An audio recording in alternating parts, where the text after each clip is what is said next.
Number 10. The S-Men. Red Skull, being the dastardly devil he is, made some backup plans in the case of his eventual demise. One such plan was a clone of himself who would come back in the modern era. Okay, side note, why do villains do this, making clones of themselves?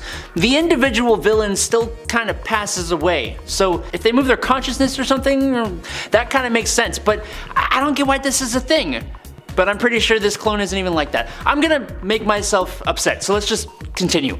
Basically, waking up in this new modern world with mutants and all that jazz, this new Red Skull decided that he was going to dig up the body of Professor X and steal some of his brain, granting himself some telepathy, and as an antithesis to the X-Men, he created the S-Men.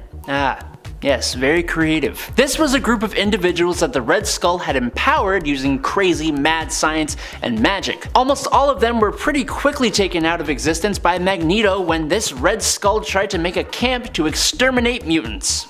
Bad move, buddy. Bad move. Number 9. Zodiac Cartel. Honestly, it's a pretty cool idea for a group.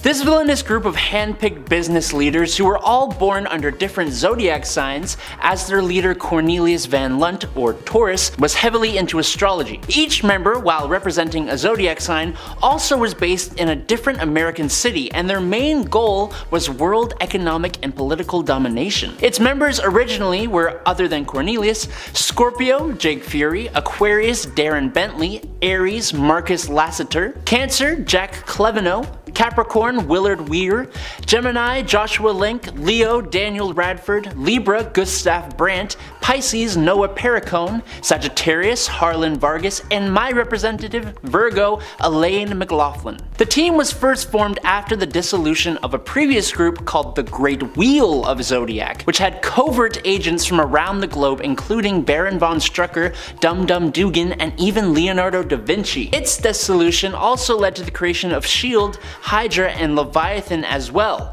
so you could definitely say it was important and somehow still relatively obscure. Number 8. Headmen. Sometimes it takes the smallest of things to bring people together, and while that may sound like an extremely beautiful sentiment, I'm saying it in relation to the villainous team known as the Headmen, who it seems came together because each of their powers revolves around their heads in one way or another, and it's honestly kind of unsettling in my opinion.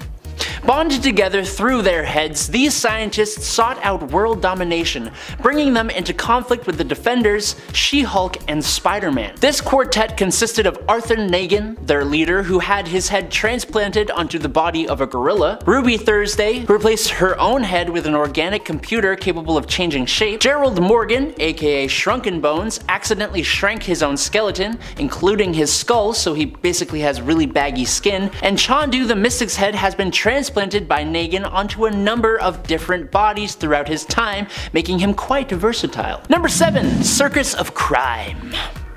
Fritz Tybalt, then manager and ringmaster of a small Austrian circus, became active in the Axis powers during World War II.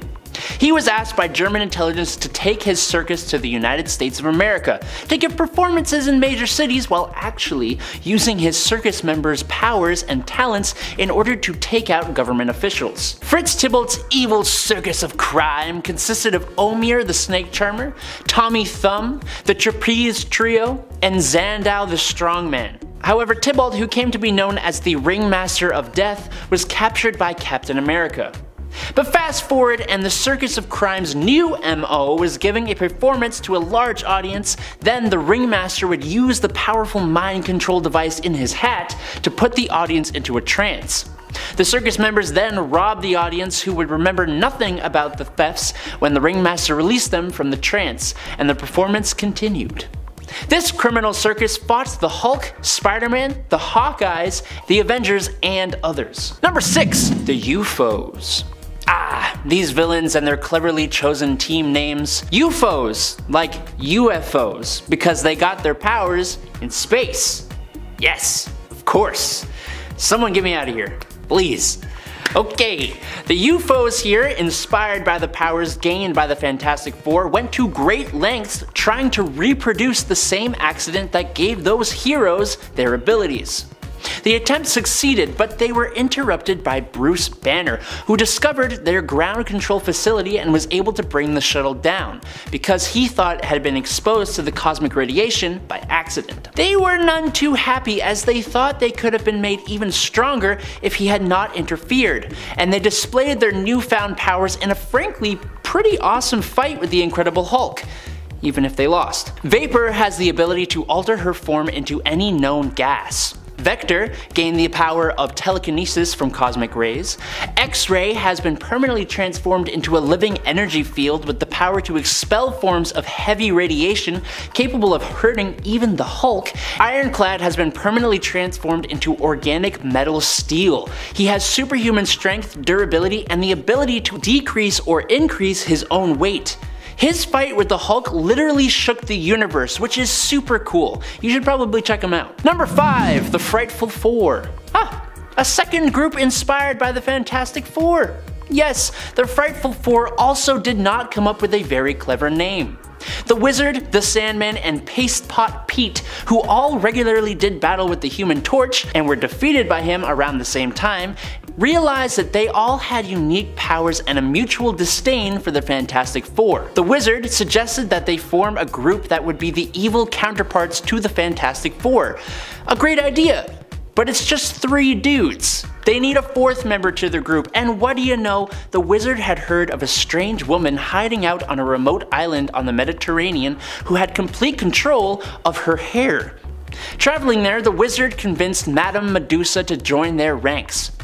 Now this Madame Medusa was actually Medusa of the Inhumans, as some of you may have guessed, but she was kept under the influence of the Wizard using a device that kept her memories forgotten to her. They made their first attack at Mr. Fantastic and Invisible Woman's engagement party, which is kinda just rude if you ask me. Number 4, Wrecking Crew. When Dirk Garthwaite, otherwise known as Wrecker, held onto his enchanted crowbar, he invited his 3 chums, ex-physicist Dr. Elliot Franklin, ex-Army Master Sergeant Henry Camp, and ex-farmhand Brian Kalusky to come and do the same in the middle of a thunderstorm. When lightning struck the crowbar, all 3 men were empowered, becoming Thunderball, Bulldozer, and Piledriver respectively, and coming together to be the villainous Wrecking Crew. These mystical strongmen were mainly an enemy to Thor, but they originally fought against the Defenders. This group has actually been around for a pretty long time and have battled many a superhero. The Fantastic Four, Avengers, Omega Flight, Spider-Man, the Thunderbolts, and even got into a fight between the Marvel and DC universes. Number 3, Menagerie. The Menagerie is likely a more recent evil team, showing up for the first time in Amazing Spider-Man Volume 3, Number 1 in April of 2014, when they tried to steal valuable decorated eggs from an antique store and were pretty easily defeated. So like, from the get-go, the impressive feats are on the lower side of the list, if you know what I'm saying. In fact, I'd say the most famous thing they've done is when they disintegrated Spider-Man's spider suit, making him have to create web underwear for himself. And it's kind of the underwear that is remembered here, not the menagerie. The animal-themed criminal team was created by White Rabbit, and its members included Hippo, Ox, Skyne, who did the spider suit disintegrating, Squid, Swarm, and, wait for it, Panda Mania. Nice. The Menagerie also is known for trying to rob a club where Nadia Van Dyne was celebrating her birthday with numerous other heroes, which, as you can imagine, it didn't go too well for them. Number 2, Death Throes. Remember how the Headmen all came together based on their head-related powers? Well, I'll do you one better. How about the Death Throes, whose powers and names all have something to do with commonly throwing stuff? The ringleader, threw together teammates Bombshell, Knick-Knack, Oddball, Tenpin, and Throwdown into a group that works really well together, juggling their weapons between each other and doing battle with characters like Captain America, Crossfire, Hawkeye, and even Loki of all people, who stopped the group from robbing the big top casino in Las Vegas. The Marvel Wiki even lists their origins as quote-unquote joint effort to perform criminal and mercenary acts while using juggling expertise. I honestly kinda had a hoot putting together this point, as I can't believe this group of villains even exists. And lastly, at number 1 is Horticulture. Okay, of all the teams on this list, I think the Horticulture are my favorite. For starters, they look so cool. But then, you find out it's a bunch of older women between the ages of 64 to 81 who are all expert botanists and want to bring Earth back to its more pristine time when it had about 7 billion less people on it. I just love how they use their regular names and the names just kinda suit their age and interest in plants. I don't know how, but they kinda just do. Augusta Bromes, Lily Lamus, Edith Scutch, and Opal Vetiver. Gosh. But yes, that's right, these ladies want to basically exterminate most of the Earth's human population and bring plants back to the forefront, specifically flowers. This goal brings them into conflict with the X-Men in 2019's X-Men #3. Beyond biological modifications believed to have been made to themselves, the women of horticulture are experts at manipulating the environment to suit their extinction agenda, and they're also computer programmers, selling software to Orcus to monitor Krakoan gateways. But seriously, look at them.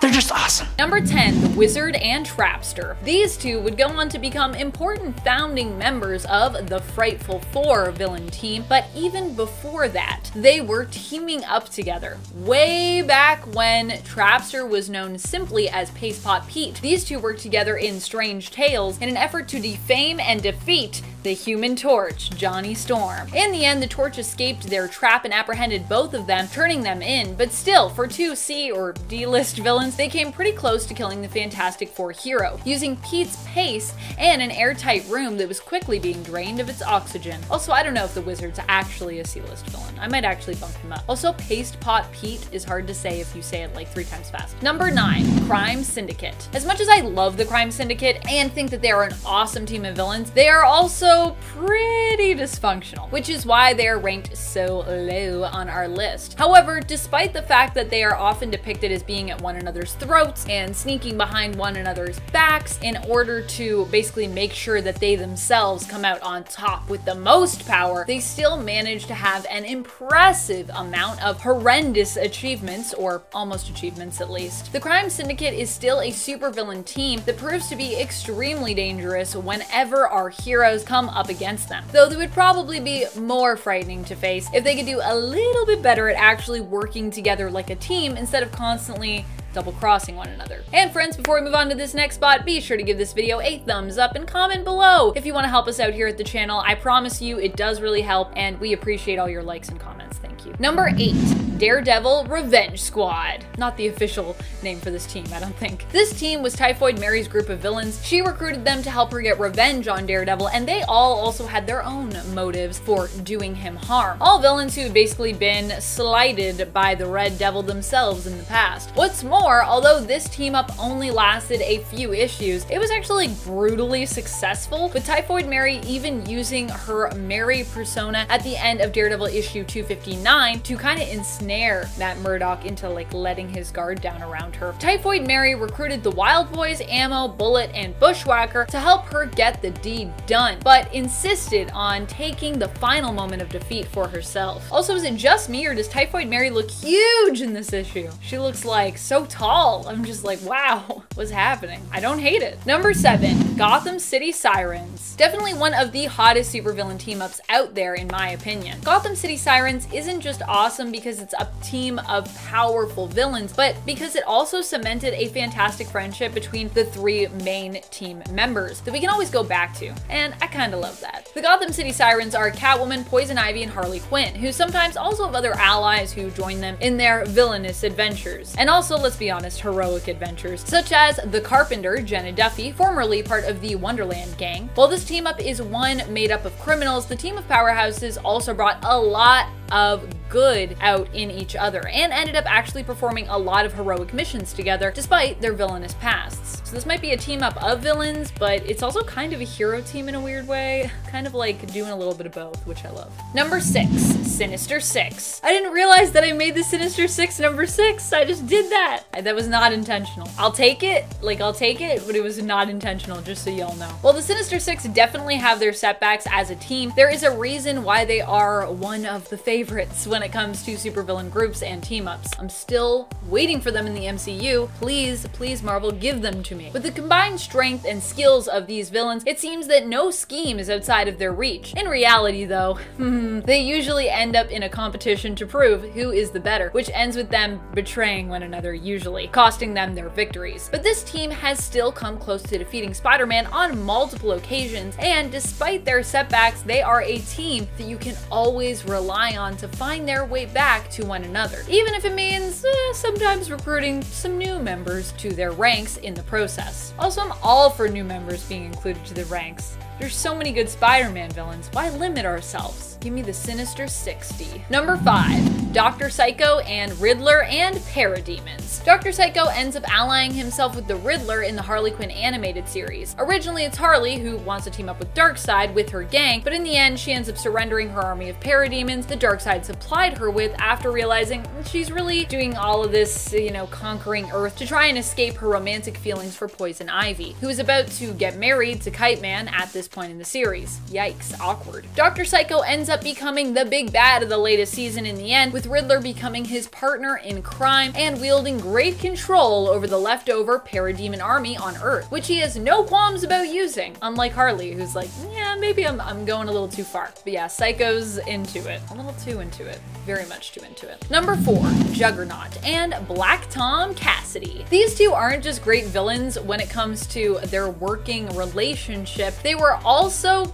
like fast friends and kind of best friends. I love it. Black Tom and Juggernaut have been good friends and allies since Black Tom's first full appearance in the comics in Uncanny X-Men issue 101. And I know what you guys are thinking. You're thinking, oh, but Amanda, that wasn't Black Tom's first appearance, but it was his first full appearance. So I believe his first cameo appearance was like issue 99, but don't quote me on that. Only a few issues later, they were already proving themselves to be a deadly duo as they teamed up to successfully kidnap and torment the X-Men in the hopes that this would inspire Professor Xavier to offer his own life up in exchange for his students' freedom. Unfortunately, they ended up getting tricked by Nightcrawler and ultimately were defeated. But still, this was a pretty good attempt to defeat the X-Men and Charles Xavier. Juggy's never gonna get over that. Or well, actually, yeah, he'll probably never get over it. I stand by what I said. It's gotta be hard for Juggernaut right now. Like, all of the mutants are off in Krakoa and he's not a mutant. It's challenging. Number 3, Lex Luthor and Brainiac. They were almost a complete success even in their very first team-up. Almost. Together, Lex Luthor and Brainiac appeared in issue 167 of Superman, where they teamed up in a 3-part story to take down their joint foe. Their brilliance and technological know-how combined allowed them to both shrink and depower Superman, but unfortunately for them, Superman would not stand by and let himself be so easily defeated, or so well defeated, because I think that's a pretty good plan. And he found a way to escape their wrath. They honestly should have just squashed him when they had a chance, but hey, then we wouldn't have any more stories. Lex and Brainiac together, in fact, are such a fan favorite. We've even seen them in the most intense kind of team up in the DC animated universe when they merged both their minds and bodies together into one being. Like, your partnership is intense when you're just like, let's just join and be one being, but also terrifying. I don't want to fight. Lex and Brainiac merged together. Number 2, Masters of Evil. Another very iconic and successful group of supervillains who have teamed up together. This roster has also changed dramatically over the years when it comes to their members, and despite the fact that they have some members who are less popular when it comes to their notoriety, this seems to be a team that generally has some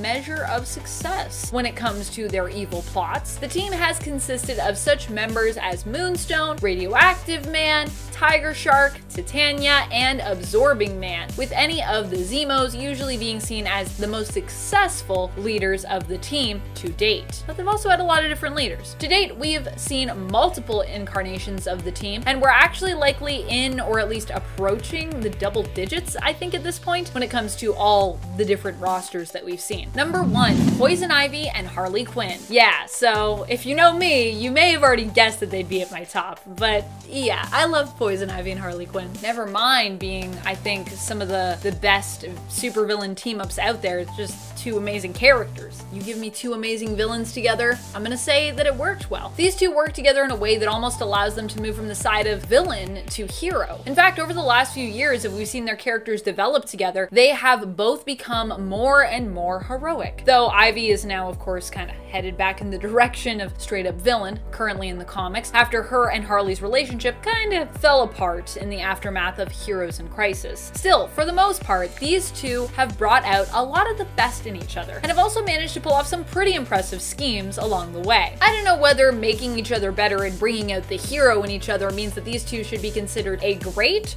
or an awful supervillain team up, but I personally like to see that as a win, even if it doesn't align with the villainous focus of this list. Any partnership where you bring out the best in someone, for good or for evil, should be considered one of the greatest in my books, because you know, that's what partnerships and or relationships are all about. But coming in at number 10 is Hydra. To call Hydra a team isn't exactly a full truth. This organization is and has been comprised of not just notable villains like the Red Skull, Baron von Strucker, Gorgon, Contessa Valentina Allegra de Fontaine, Viper, Arnim Zola, Baron Helmut Zemo, Kingpin, Taskmaster, Absorbing Man, Bullseye, Crossbones, and many others, but there are also countless nameless henchmen and agents who all spout Hail Hydra. A notable mention going to Bob from the Deadpool comics. You're a good guy. As one of the commenters on part 1 made note of, Hydra isn't so powerful in the sense that they can absolutely obliterate foes, but they have something a lot of villains seem to lack: patience. The slow burn is their bread and butter, with slowly enacted plans that eventually lead them to almost secure world domination. Characters like Thor could punch as many dudes as he wants, but it's the members of Hydra who we don't even know about that are the real problem. What is actually insane to me is that Hydra has actually been around since pre-human time. It was a group of cold-blooded reptile-like aliens that planted the seeds that would eventually give rise to Hydra, with our earliest records of Hydra dating back to 3rd Dynasty Egypt. And at number 9, the Marauders. I think that a lot of mutant villain teams can give the Avengers a headache. As a commenter said in the last video, there is a reason that villains like Magneto and Apocalypse say that mutants are the superior species. Well, one of the cooler mutant villain groups out there, in my humble opinion, would be the Marauders. Originally, the Marauders were a group of mutant mercenaries working for the villain Mr. Sinister. They were formed by Gambit in order to eradicate the population of physically undesirable mutants known as the Morlocks. To accomplish this task, Gambit called in Sabretooth, Arclight, Harpoon, Malice, Scalp Hunter, Scrambler, Vertigo, Riptide, Blockbuster, and Prism. The team has also been led by Magneto, Grey Crow, and Mystique at different points in time, and has also had villains like Ares, Chimera, Omega Sentinel, Polaris, Sunfire, and other unnamed soldiers. And as you might have guessed from Mr. Sinister's involvement, there have also been clones of these characters on the team as well. This group of mercenaries may not seem like the most powerful, but with such ruthless and unforgiving characters, they could easily do some damage to the Avengers. On a side note, if I hear someone bring up Rune King Thor again as if he was ever on the Avengers team with all that power, I want to lose it. He was around for like 5 minutes and it was to stop Ragnarok, and then he just went away. In at number 8 is the Hellfire Club. Similar to Hydra, again, the Hellfire Club are not exactly a team, but kind of. And also like Hydra, they play a much more subtle game in terms of their villainous ways. The Hellfire Club has been around since the 1700s, beginning as a British social elite club that would provide luxuries to its members that were not exactly legal or not exactly morally upstanding. But they had a secondary goal of putting together their financial wealth and political power to influence the world from the background for their own goals. While it has many members in different cities, some of which are just regular wealthy people, the group is run by its inner circle, many of whom are indeed powered, and more often than not, they are mutants. This group takes their names after different chess pieces with the black and white kings, queens, bishops, and knights. Now we've already talked about one of them with the white queen Emma Frost, my bae. But there have been many other members and not all of them have been villainous. So specifically, we're going to talk about the more evil ones. Names like Sebastian Shaw, Elias Bogan, Blackheart, Tom Cassidy, Mystique, Magneto, Trevor Fitzroy, Norman Osborn, Ezekiel Stane, Jason Wingard, Mountjoy, and Emma Steed have all been part of the Hellfire Club. While it isn't really an evil group anymore, with most of the current group made up of heroes, in its prime days of villainy, it absolutely caused problems for the world's heroes. Whoa. Are you subscribed to Top 10 Nerd?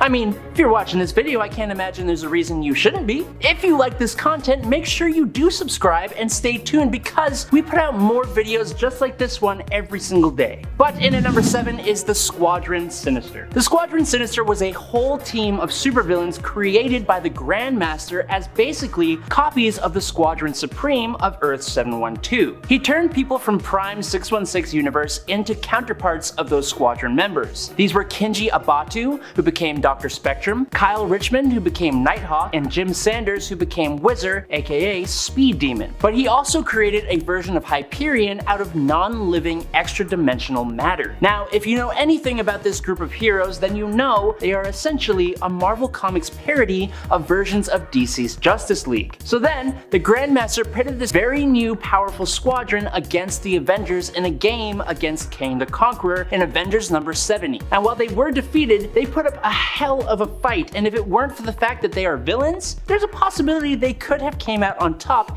in a different turn of events. And at number 6 though is the Crime Syndicate of America. Why talk about the Marvel version of the Evil Justice League when we can just talk about the actual Evil Justice League? I don't believe I ever said we had to talk strictly about Marvel villain teams here.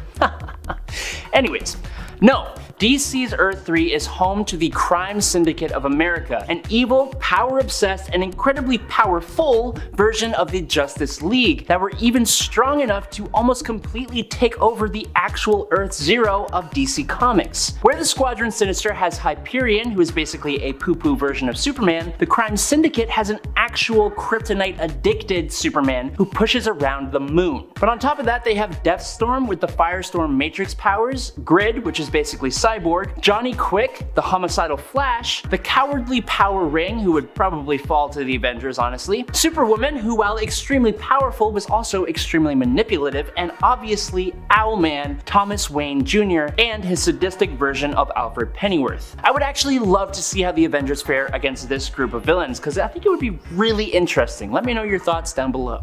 And in at number 5 is the Masters of Evil. The Masters of Evil have actually had about 8 different incarnations over their time in Marvel Comics, and because of that, they've had a large handful of powerful members that have gone up against the Avengers, Thunderbolts, and even the Guardians of the Galaxy. The original group was brought together by Baron Heinrich Zemo after he learned that Captain America had returned to the world. He put together a group of the Avengers' various teammates, different villains. So, on this original team, we had Black Knight, Nathan Garrett, Melter, and Radioactive Man, and they chose to attack with Adhesive X, which was basically super glue, which I know how this sounds, but I promise they got way better. Allow me to list some of the other villains that have been a part of the Masters of Evil. We have Enchantress, Executioner, Ultron 5 as the Crimson Cowl, Dr. Octopus, Atlas, Absorbing Man, Bi-Beast, Bloodstone, Firebrand, Hellstrom, Claw, Moonstone, Satanish, Scorcher, Whiplash, Titania, Wonder Man, the Wrecking Crew, and Yellowjacket. And that's just the big names that stand out to me. Of course, these are all in different combinations with varying levels of effectiveness, but if coordinated properly, they have given the Avengers a tough time in the past, and they very likely could do it again. And in at number 4 is the Army of Evil.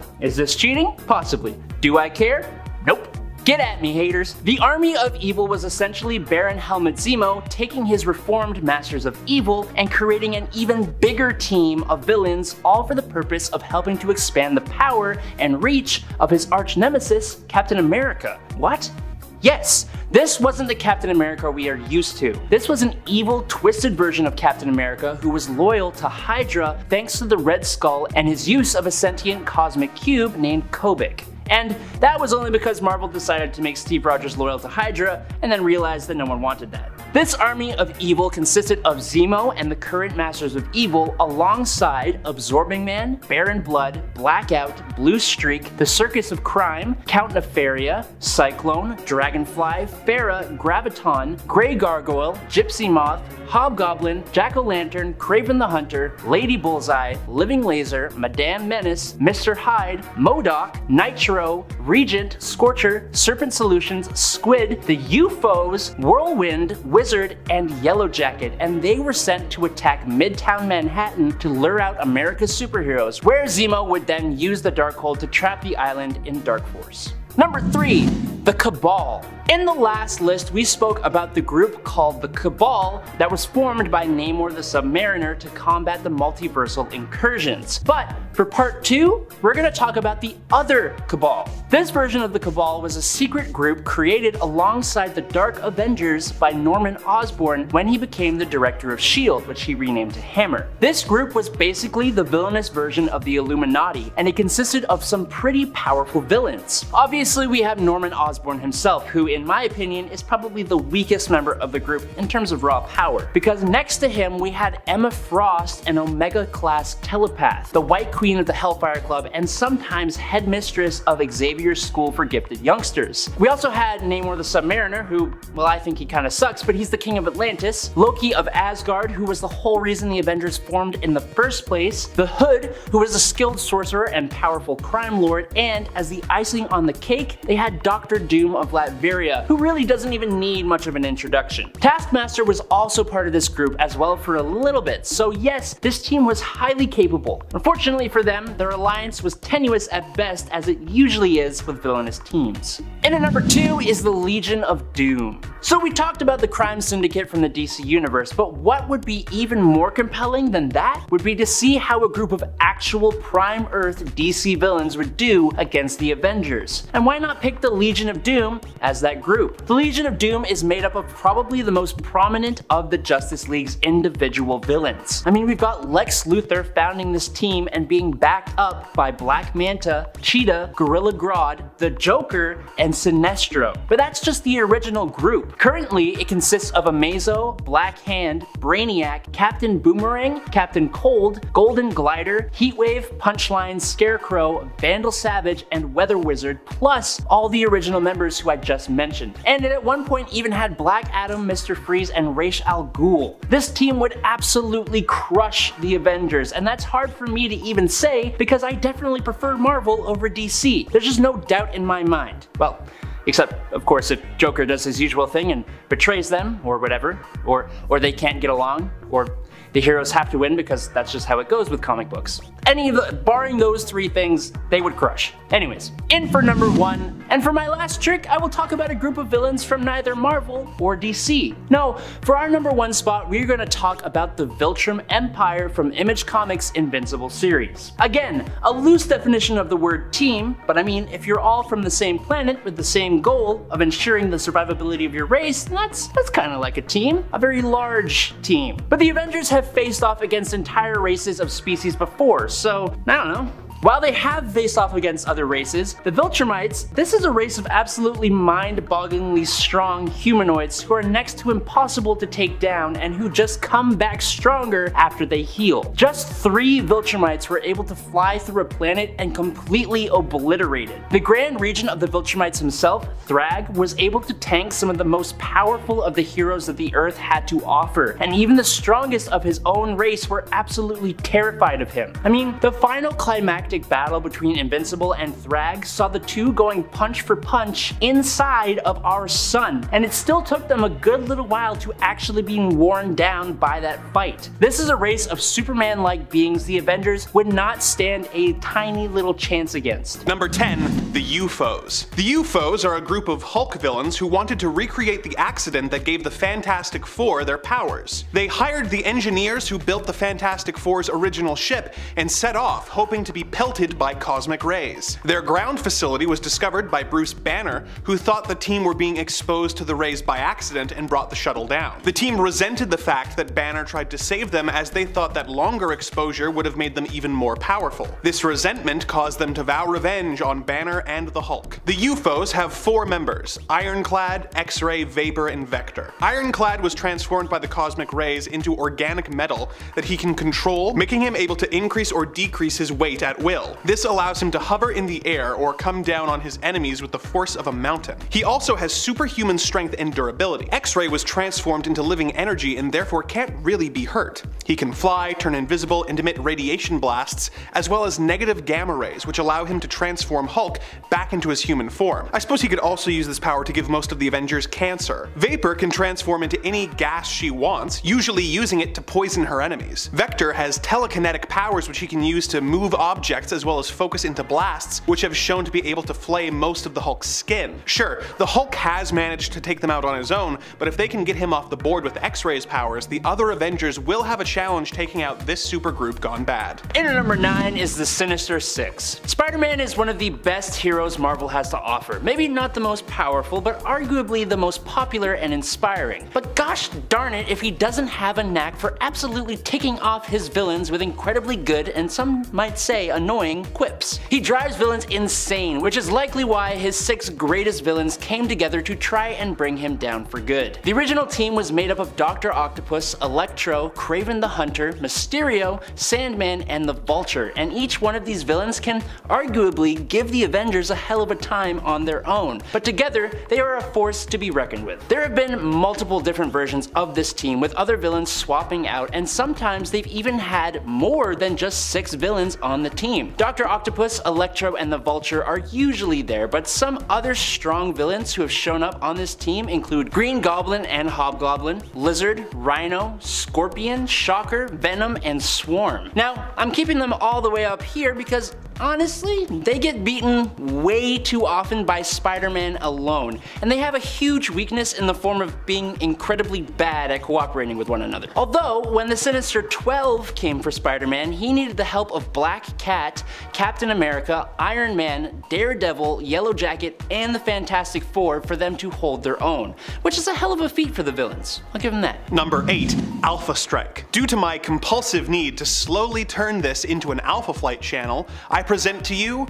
Alpha Strike. Alpha Strike is a team led by the Master of Evil, who with a group of villains and a few mind-controlled heroes managed to take over Canada and nearly destroy Alpha Flight in the process. Members of this team include a brainwashed Vindicator who has a battle suit that allows her to lift heavy objects, fly, teleport herself westward at the speed of the Earth's rotation, and fire energy beams that can incinerate a person with ease. Other members include Purple Woman, who like her father the Purple Man can compel people to do whatever she tells them, Citadel, who has a healing factor and adamantium armor grafted onto his body, as well as super strength so powerful he was able to send Colossus flying, the Wendigo, who routinely gives the Hulk a run for his money, and Ranark, who is a powerful user of dark magic, who was once a shaman who tried to claim enough power to become a god. And to anyone who doesn't think the Master would be a threat to the Avengers, I remind you that he already was, as it was he, disguised as Canada's ambassador to the Alpha Flight space program, who manipulated the Inhuman Profiler's evidence in order to isolate Captain Marvel and help cause the second Marvel Civil War. Number 7. The Liberators. Hailing from the Ultimate Universe of Earth 1610, the Liberators are a group of supervillains who, with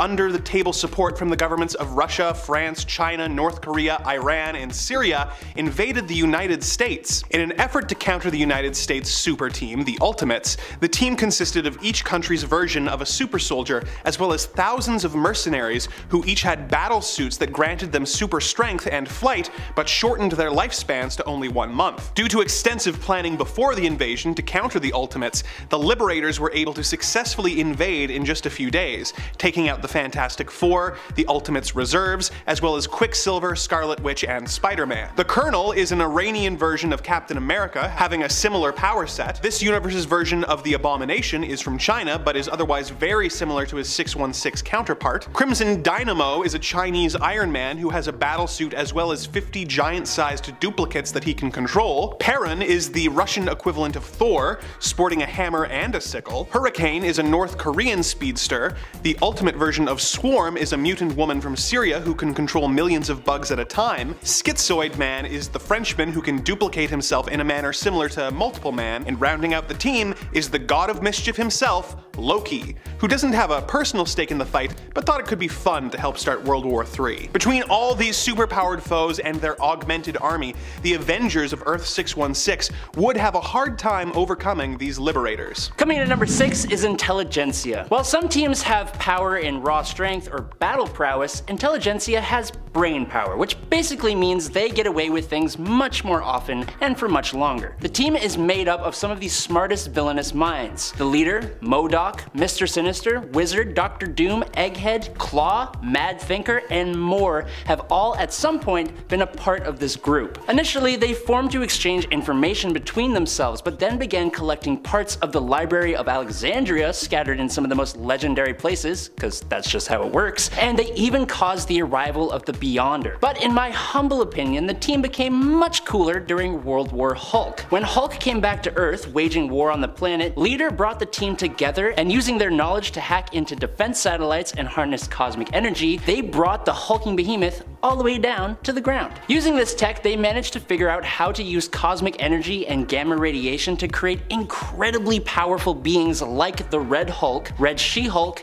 A-Bomb, and Amadeus Cho, although this led to their defeat because they're still villains. But in World War Hulk, they managed to succeed where the heroes had failed, and that's saying something. Now we have the new Intelligentsia, and I'm excited to see them do something truly villainous and very cool. Number 5. The Brotherhood of Evil Mutants. A frequent foe of the X-Men, the Brotherhood of Evil Mutants is a group formed by Magneto with the goal of either eradicating or subjugating humanity so that mutant kind can take their place as the dominant species on Earth. While membership has fluctuated over the years, it has played host to villains such as Magneto, who has been able to take on the Avengers by himself in the past, as well as Quicksilver and Scarlet Witch, who of course later joined the Avengers. Some of the other members they have had over the years include Mystique, Toad, the Juggernaut, the Blob, Pyro, Mastermind, and Sabretooth, just to name a few. With these powerful team members and their Omega level leader, it would take an impressive roster of Avengers to triumph over this Brotherhood. I mean, what's Iron Man going to do against the Master of Magnetism other than die horribly? The Brotherhood consistently gives the X-Men a run for their money, and frankly, the X-Men are usually way more powerful than the Avengers, so Earth's mightiest heroes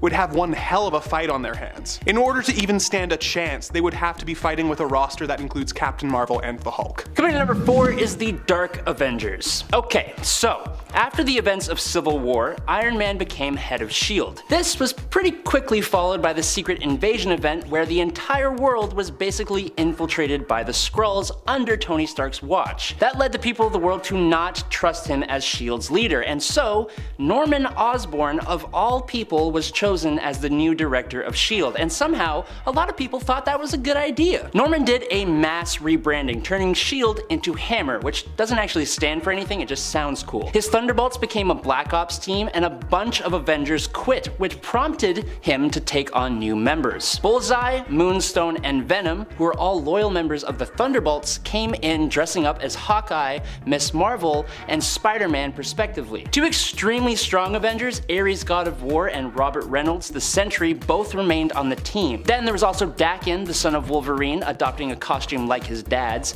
and Novar, a Kree who took on the Captain Marvel title. Lastly, Osborn himself suited up in a suit of Iron Man armor, but with the Captain America red, white, and blue, plus a star, dubbing himself the Iron Patriot. A team that includes Sentry is almost always a powerhouse, but then you add these other team members and manipulate Sentry to unleashing the Void. The heroes had their hands full just trying to deal with these Dark Avengers and Norman Osborn's hammer. And in at number 3 is the Horsemen of Apocalypse. Every time the ancient, incredibly powerful mutant Apocalypse shows up to cause a headache for the heroes, he is almost always accompanied by his horsemen. Extremely powerful mutants, and sometimes non-mutants, chosen by Apocalypse to receive biological, genetic, and celestial enhancements that push their power to a substantially higher level. They can have their powers augmented or receive completely new powers altogether, whatever would help Apocalypse and whatever his current goal is. Some of the most powerful beings have been one of the Horsemen at some point. I'm talking characters like the Sentry, Hulk, Wolverine, Sunfire, Polaris, Psylocke, and Gambit. But even characters that hadn't existed before showed up as his Horsemen, and they were intense. Apocalypse's final Horseman team, for example, were all largely unheard of characters, but there was Decimus Furious, who was a giant Minotaur-looking guy from way back in the Roman Empire, Jeb Lee, who can give people cancer and cause their flesh to be eaten away by playing on the drums, which is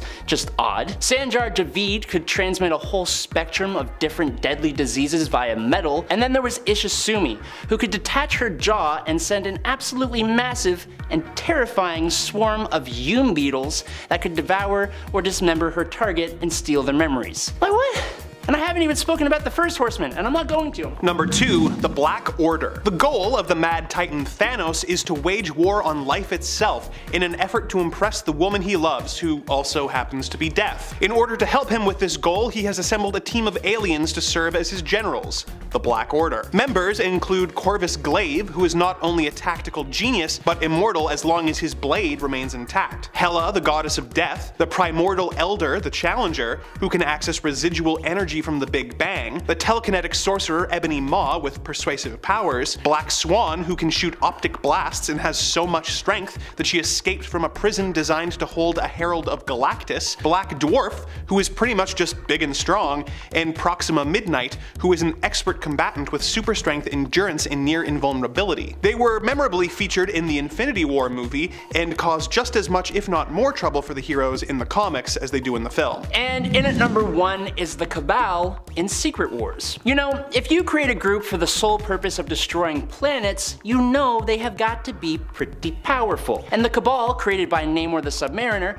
are absolutely powerful. So during Jonathan Hickman's Avengers and New Avengers, these things called incursions started to happen, orchestrated by the Beyonders. Essentially, 2 multiverses would crash together, destroying them both, and the focal point for that crash was the Earth itself. When the incursions started to threaten the multiverse, Namor had a different view from the rest of the Illuminati, and during the incursion with Earth 4290001, Namor destroyed that Earth to save both universes and save his Earth. Now when the next incursion presented itself right after that, the Illuminati were going to just let it happen instead of destroying an entire alternate Earth. Standing against that, Namor teamed up with Maximus the Mad of the Inhumans, and then together they freed the prisoners of the Illuminati, which included Proxima Midnight, Corvus Glaive, Terrax, the Herald of Galactus from Earth 13054, Black Swan, and the Mad Titan Thanos himself. Basically, this is like the Black Order from the last point, plus some insanely powerful additions. And they are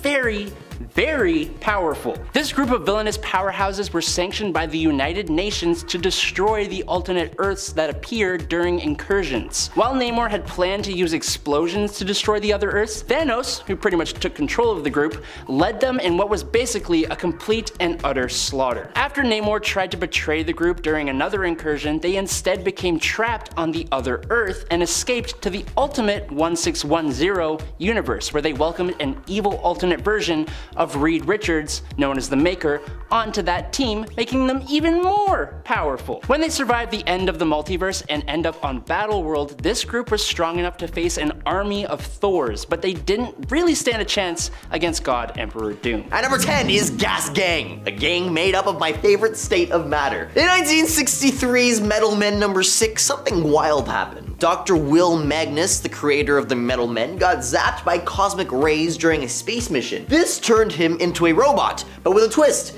You see, he lost all of his feelings. He went all nope on saving another ship in trouble, and when the Metal Men didn't follow orders, Magnus went all villain mode on them. Now they locked him up in their base, giving him access to his robot making tools, so he creates the Gas Gang. Robots made of gases like oxygen, helium, carbon monoxide, carbon dioxide, and chloroform. These gas-based baddies caused trouble until the Metal Men found a way to stop them. But here's a twist again, taking down the Gas Gang actually turned Magnus back into a human, somehow. At number 9 is the Assembly of Evil. During a big crossover called the Acts of Vengeance, a group of big shot bad guys like Dr. Doom, Magneto and Kingpin, and the Mandarin and the Red Skull all joined forces. But here's a twist, they were being tricked by Loki the entire time. Their job was to make chaos by getting lesser known villains to mess with heroes who had no clue about these bad guys. In one comic called Cloak and Dagger number 9, the Jester got a chance from Dr. Doom to build his own bad guy squad called the Assembly of Evil. Now the problem was nobody really took Jester seriously. He tried to recruit some heavy hitters like the Hulk's enemy the Leader, but that didn't pan out too well. He did get some others like the X-Men villains Furnace, and even borrowed a Hulk robot from Dr. Doom. Now the wildest part is that Jester thought Cloak and Dagger were enemies of Spider-Man, so he asked them to join. They pretended to be in on it, but actually helped the Avengers when the Assembly attacked them, messing up the bad guys' plans. If you're enjoying this video so far, please support the channel by pressing like, subscribing to Top 10 Nerd, and ringing that notification bell. It helps us out, get the video seen by more people, and it's free, so I appreciate it. At number 8 is the Weathermen. Ooh, intimidating. The Weathermen, making their debut in 1981's Avengers number 210, they came toe-to-toe with a government supercomputer that was stationed on a space station, originally used by the notorious Egghead. This supercomputer somehow gained a mind of its own, shifting from just forecasting weather to actually wanting to control it. To execute its devious plans, the computer brainwashes 5 meteorologists working at the station, morphing them into the Weathermen. Each of these meteorologists gets kitted out with heavy-duty armor and hovercraft, dispatched globally to stir up chaotic weather patterns as committed by the AI computer. Amidst this meteorological chaos, the Avengers swoop in to tackle the Weathermen head-on. But it's the underrated hero Jocasta who takes a direct route to the space station. And she not only rejects a robot's proposal, because she's quite popular among the robot population, but also manages to erase the computer's newfound sentience. At number 7 is the Anti-Men of Replitech. In 1983, the Justice League of America introduced the Anti-Men of Replitech, a bunch of hybrids made by a struggling company called Replitech. They were humans mixed with animals, created by Dr. Lovecraft, chief scientist. The company's boss, Rex Rogan, thought that turning this team into animal-human combos was a smart idea. He became Maximus Rex, a lion-headed dude, and led these hybrids to steal stuff to save the company. But here's the kicker, he made them fight to their demise for entertainment like gladiators. Now surprisingly, these anti-men were tough cookies. At number 6 is the Killer Elite. The Elite burst onto the scene in Justice League America number 105 to 106 during the Underworld Unleashed storyline. Basically, a demon named Neron goes around offering people power boosts in exchange for their souls. The idea was to level up these old school villains, but it didn't really work out because their power-ups weren't very powerful. Now, Killer Elite was a team of renowned assassins. We got Deadshot, Merlin, Bolt, Chiller, and Deadline. Now here's the kicker, they didn't seem to get any power upgrades whatsoever. Instead, they just sold their souls for no apparent reason. Each of the characters was pretty cool individually, but putting them in a team together just kind of felt too much. Plus, Deadshot works better as an anti-hero instead of a straight-up villain. Long story short, the team was messy, and it felt like a waste of good characters, and it didn't really stick around for long. At number 5 is Crime Wave. In 1972, comic book writer Steve Englehart came up with a unique supervillain team called Crime Wave to battle Captain America. This team didn't have a flashy name or a grand plan. Instead, it was a mix of different villains called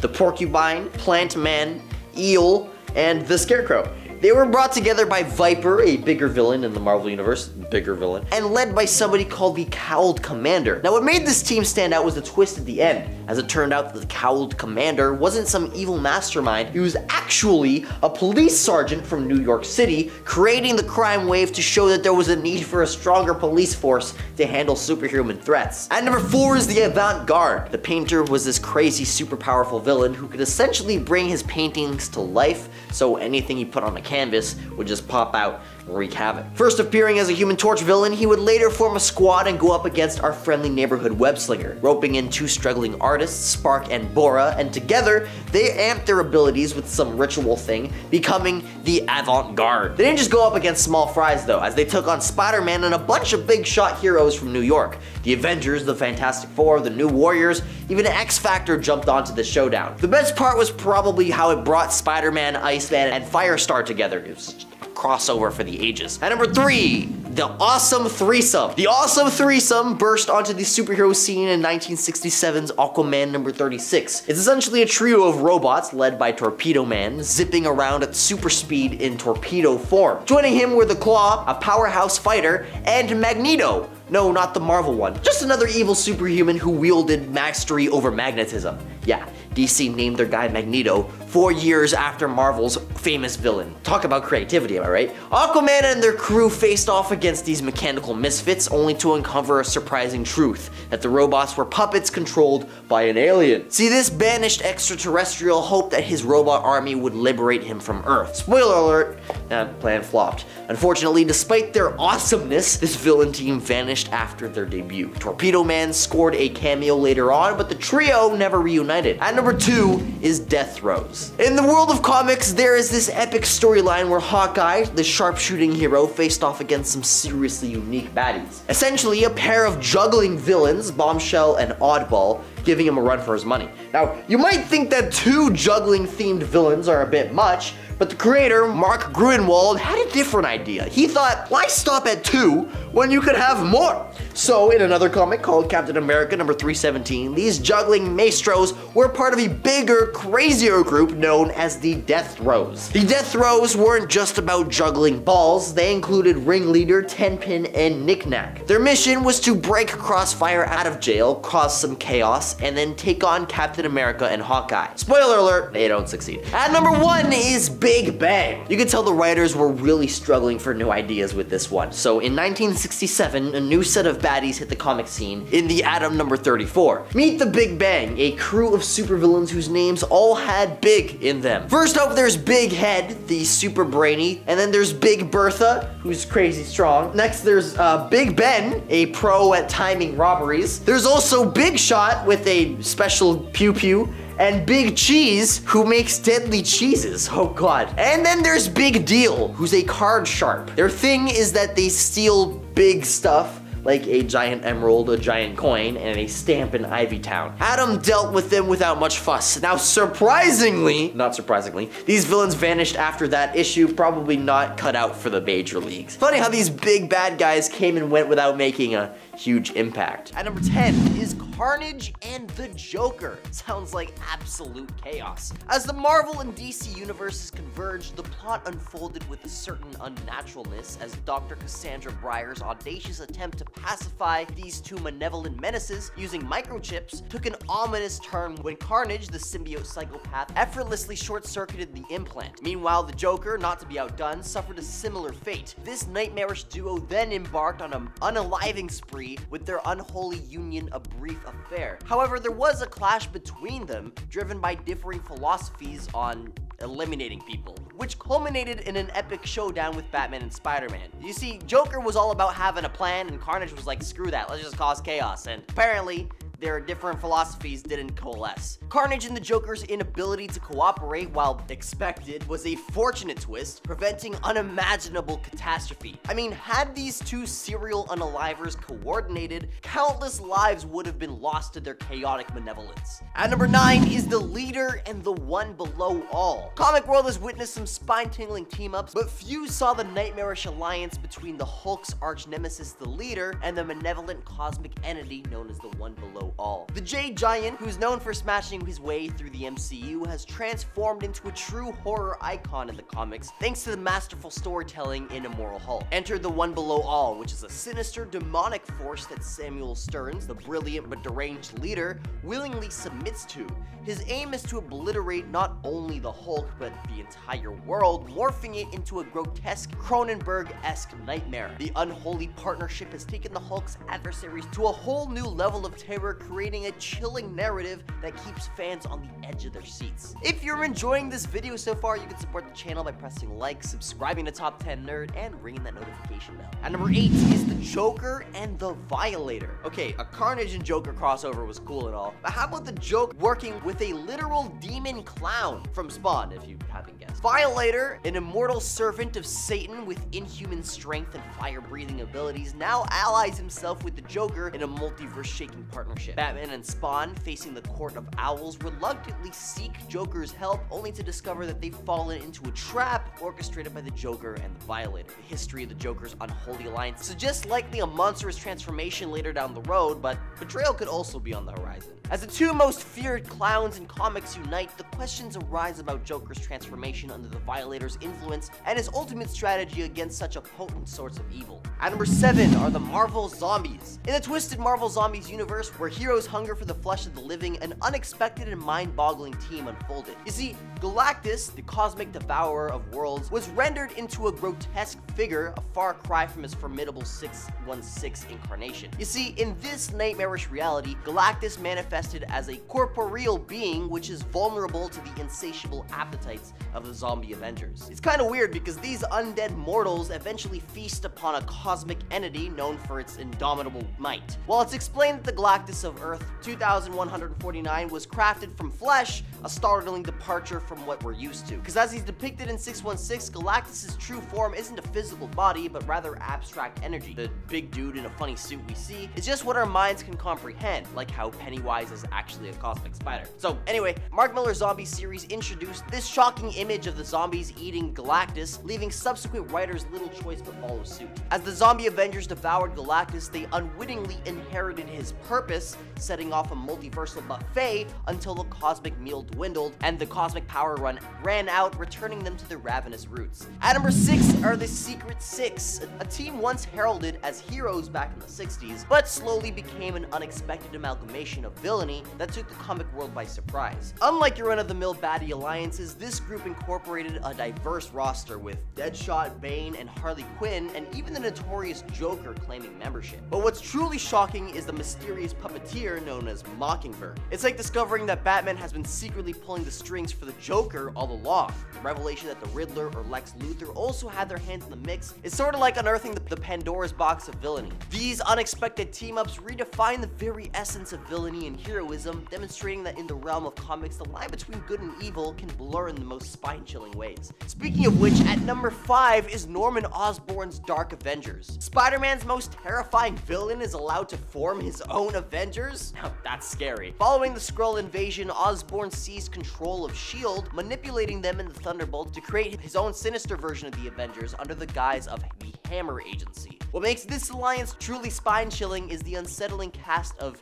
heroes, quote-unquote, that Osborn assembled. Bullseye is posed as Hawkeye, Venom as Spider-Man, and Moonstone as Miss Marvel, each of them concealing their secretly malevolent intentions. Ares and Sentry, once heroes, found themselves tainted by their affiliation with Osborn's dark agenda. Yet, the most disturbing transformation lay in Daken, who assumed the mantle of Wolverine, and Noh-Varr, who became Captain Marvel. Norman himself adopted the Iron Patriot suit, twisting patriotism into something nightmarish. At number 4 is Magneto and Red Skull. In the convoluted tapestry of comic book alliances, the pairing of Red Skull and Magneto is nothing short of a paradoxical enigma. Two diametrically opposed figures, their shared history is a testament to the complexity in the Marvel Universe. Their initial encounter during the Acts of Vengeance storyline was marked by Magneto's seething contempt for the embodiment of the evil that Red Skull represents. This animosity is well-founded, considering Magneto's harrowing experiences during the event from World War II, which shall not be named. Yet,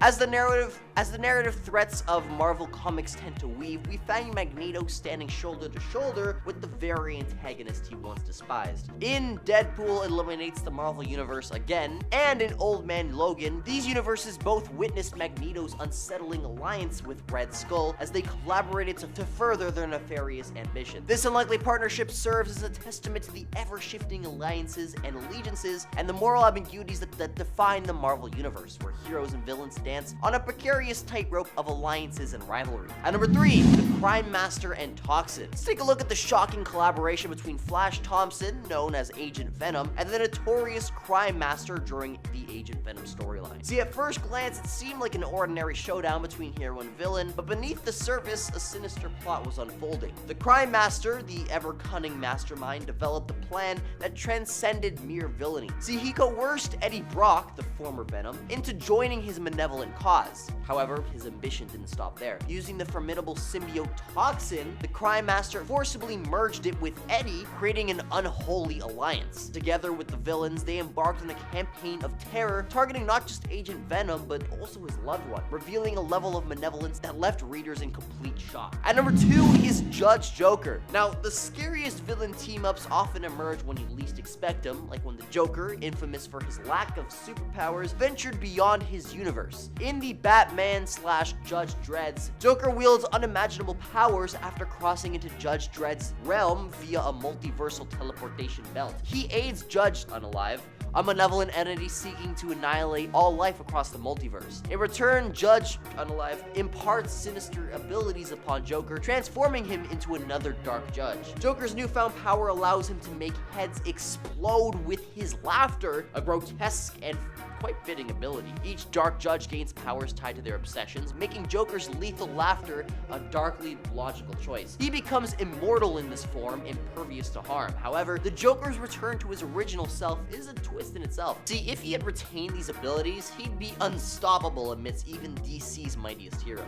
While it's disappointing for the Clown Prince of Crime, his cinematic presence would dwindle with these R-rated powers, a reminder that sometimes unexpected alliances lead to frankly horrifying outcomes. And at number 1 is the Injustice League. The Injustice League, a formidable gathering of DC's most notorious and evildoers, is typically led by the brilliant Lex Luthor, featuring iconic antagonists like the Joker, Deathstroke, Black Manta, Cheetah, and Sinestro. The Injustice League is a force to be reckoned with. However, their effectiveness as a team pales in comparison to their individual endeavors, primarily due to the Justice League's seamless teamwork. Interestingly, for those seeking the Legion of Doom, think of it as a rebranding of the Injustice League. The Super Friends are essentially mirrored in the Justice League, sharing many members and embodying similar dynamics. And so much of what applies to the Injustice League also holds true for the Legion of Doom as well.